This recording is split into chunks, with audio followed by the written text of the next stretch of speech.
बिस्मिल्लाहिर्रहमानिर्रहीम। अस्सलाम वालेकुम स्टूडेंट्स। जिस स्टूडेंट से बात करेंगे accounting for fixed assets. Chapter में 8 है हमारा MGT 401 का अकाउंटिंग फॉर फिक्स्ड एसेट्स।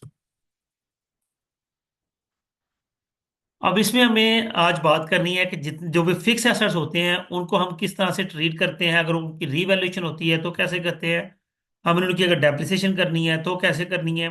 ये सारी चीज मामलात को हम यहाँ पे एक एक करके डिस्कस करेंगे। सबसे पहले तो देखें, जो एसेट्स हमारे होते हैं दो शो में कैटेगराइज हो जाते हैं। एक नॉन करंट एसेट्स होते हैं और दूसरे करंट एसेट्स होते हैं। अब नॉन करंट एसेट्स का ही पार्ट है जी टेंजिबल फिक्स एसेट्स। सबसे पहले तो देख लिया हमने टर्म लिखी टेंजिबल की। टेंजिबल क्या चीज होती है? हर वो चीज जिसे हम टच कर सकते हैं, देख सकते हैं, टच कर सकते हैं और यानी कि छू सकते हैं, देख सकते हैं और उसकी फिजिकल एग्जिस्टेंस है, हैव देयर फिजिकल एग्जिस्टेंस।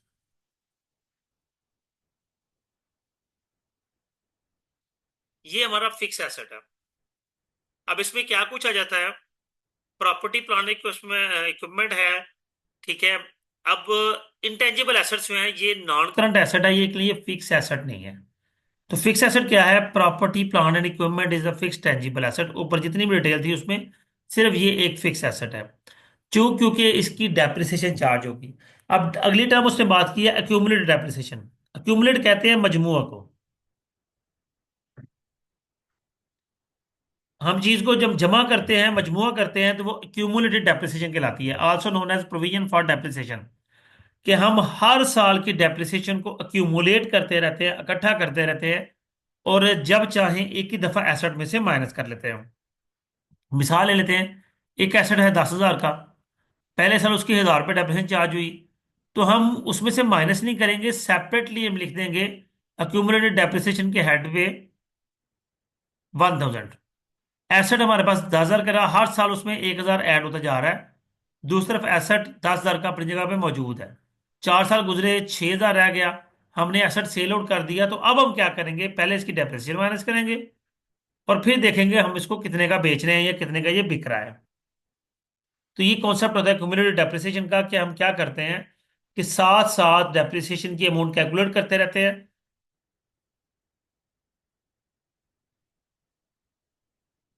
ये एक कॉन्ट्रा अकाउंट है। कॉन्ट्रा अकाउंट अपोजिट अकाउंट होता है, किसी भी पर्टिकुलर अकाउंट का अपोजिट जो अकाउंट होता है उसे कॉन्ट्रा अकाउंट कहते हैं। जिस तरह से आप बात कर लें कि जो जो होता है ड्राइंग्स है, ड्राइंग्स कैपिटल का कॉन्ट्रा अकाउंट है। यानी इक्विटी का कॉन्ट्रा अकाउंट के जब ड्राइंग्स होगी तो वो इक्विटी में से माइनस होंगी, तो वो उसका कॉन्ट्रा अकाउंट कहलाएगा। फिर आगे मेजरमेंट, इनिशियल मेजर, ये तो आगे चलते हैं जी। नेक्स्ट हमारे पास है जी cost model. Carrying amount of fix asset is measured at each reporting period as below. Historic cost less accumulated depreciation या accumulated impairment loss. Impairment loss क्या होगा? अगर उसकी वैल्यू में कोई कमी आती है तो वो कमी हम माइनस कर देते हैं साथ साथ ही, ताकि हमारी एक्चुअल फिगर जो है हमें क्लियरली मिलती रहे। रीवैल्यूएशन मॉडल में क्या होता है? ये तो कॉस्ट मॉडल हो गया जिसमें जो जो वैल्यू जितने जैसे से कम होगी हम उसको कम करके लिखते हैं। रीवैल्यूएशन मॉडल में हम 2 4 5 साल 7 साल 10 साल बाद हम एसेट को रीवैल्यू करते हैं। और नॉर्मली सिर्फ रीवैल्यू होते हैं जो बिल्डिंग्स वगैरह होती हैं या जो लैंड होती है वो रीवैल्यू होती है, और कोई भी फिक्स एसेट रीवैल्यू नहीं होता।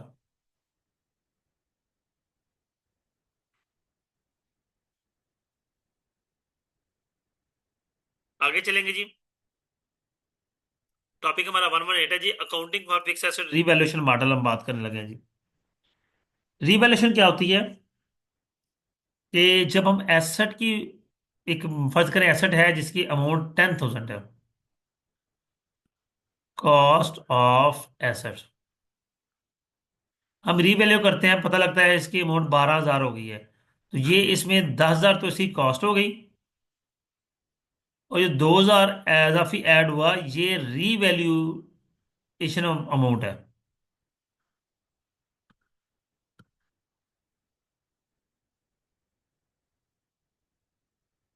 ये रीवैल्यूएशन अमाउंट है, ठीक है। अब आगे बात करते हैं जी यहाँ पे वो इंडिविजुअली डेफिनेशन डिस्कस करने लगा है। सबसे पहले class of assets, a company might have a policy to value all its motor vehicles at cost but to apply the revaluation model to all the land and building. मैंने पहले ये बात बताई कि रीवैल्यूएशन प्रिंसिपल सिर्फ land और building पे apply होता है, क्योंकि बाकियों की वैल्यू कम ही होती रहती है। फेयर वैल्यू क्या है? The price that would be receive to sell the asset. Fair value वो होती है कि जब हम एसेट को सेल करें तो जो पैसे मिलेंगे वो उस एसेट की फेयर वैल्यू होती है। आगे था accounting issues, accounting treatment for the gain. अच्छा, ये भी कुछ नहीं है।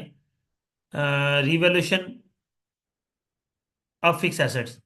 जी, एसेट की जब डेप्रिसिएशन चार्ज होती है तो मैंने आपको पहले बताया कि डेप्रिसिएशन जो है हम ट्रांसफर करेंगे एक्यूमुलेटेड डेप्रिसिएशन के हेड में, और फिर वो फिक्स एसेट के थ्रू उसको माइनस कर लिया जाता है।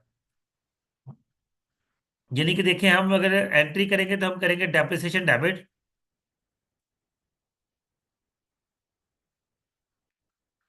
ये डेबिट हो जाएगा। और क्रेडिट क्या होगा? क्रेडिट होगा accumulated depreciation.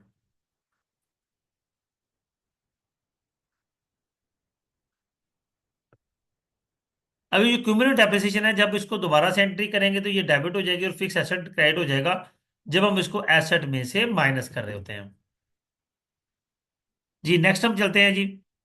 Revaluation of land. Land की रिवैल्यूएशन हो गई है। 2020 यकम जनवरी 2020 को हमने लैंड परचेज की जिसकी प्राइस थी $100 मिलियन, यानी 100 million rupees, 100 million. Cash credit हो गया 100 से। 31 दिसंबर 2020 को पता चला कि ये जो लैंड है ये 30% अपनी वैल्यू इंक्रीज कर गई है।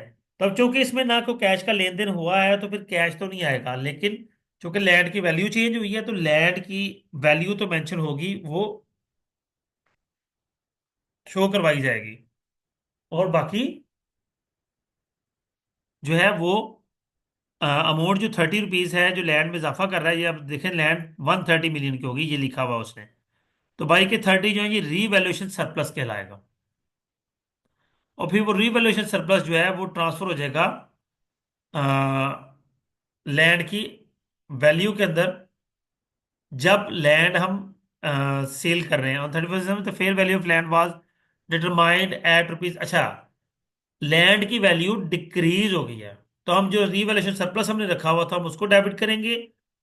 लैंड जो कि 95 मिलियन हो गई है, पहले 130 मिलियन थी, 35 का लैंड में कमी आ गई, 35 मिलियन की वो कमी लिखेंगे और बाकी का जो डिफरेंस होगा वो हम लिख देंगे स्टेटमेंट ऑफ प्रॉफिट लॉस को एज ए लॉस मेंशन कर देंगे जी, क्योंकि लैंड की वैल्यू में कमी आ गई है।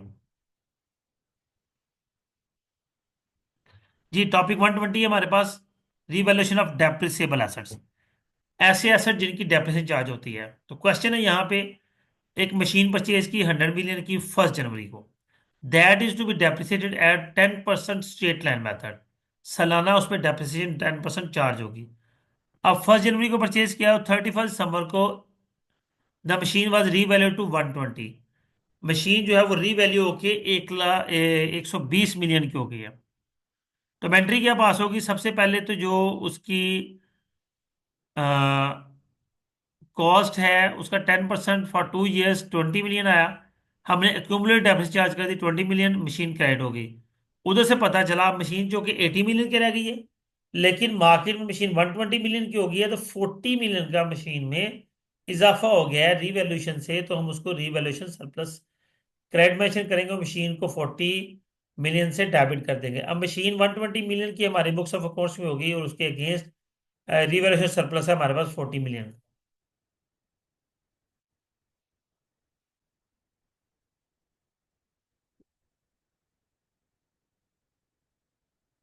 जी, excess depreciation against revalued asset.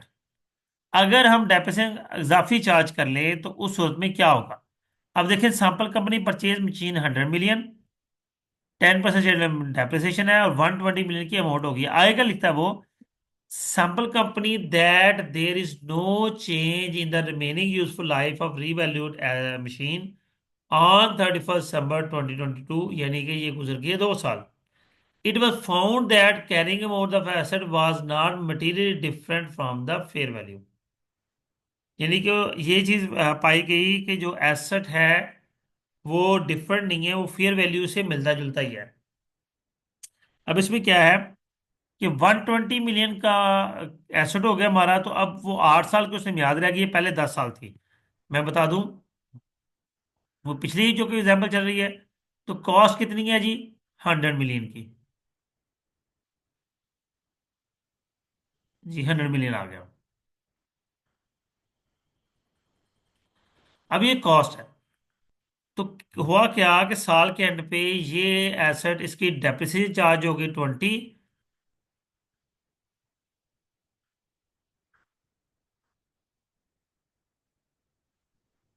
Asset रह गया 80 मिलियन का, और हमने उसमें सरप्लस ऐड कर दिया क्योंकि वो रीवैल्यू हुआ था 40 मिलियन। तो ये आ गया 120 million.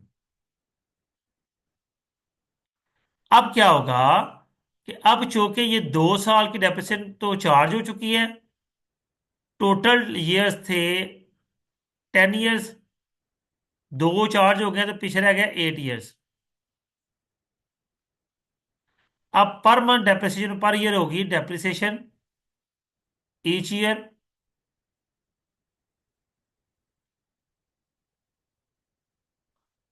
15 million.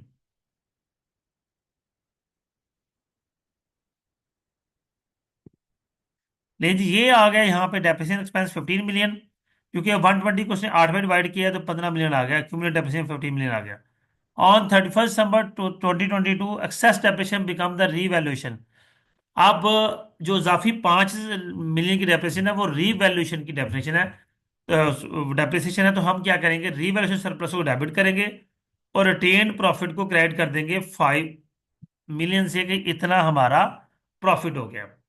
The depreciation charge has had the asset not been revalued to subtracted from the depreciation of the revalued asset to calculate excess depreciation। वो कहता है जी कि आप जब डेप्रिसिएशन चार्ज कर रहे होंगे तो हमारी जो, अगर कोई एक्सेस डेप्रिसिएशन चार्ज हुई है या रिवैल्यूएशन पे डेप्रिसिएशन है, तो हम उसको सब्ट्रैक्ट नहीं करेंगे, वो हम ट्रांसफर कर देंगे रिटेन्ड अर्निंग में। जी स्टूडेंट, ये हम आज 121 टॉपिक तक रखे हैं। नेक्स्ट क्लास में इंशाल्लाह, कल ही क्लास में इस चैप्टर को भी वाइंड अप कर देंगे। वीडियो को लाइक करना, कमेंट करना, शेयर करना हरगिज़ ना भूलिएगा। कोई एम्बिग्यूटी हो तो आप मेरे नंबर पर मुझसे कांटेक्ट कर सकते हैं। इंशाल्लाह आपकी प्रॉब्लम को रिजॉल्व किया जाएगा। अपना ख्याल रखिएगा। अल्लाह हाफिज़।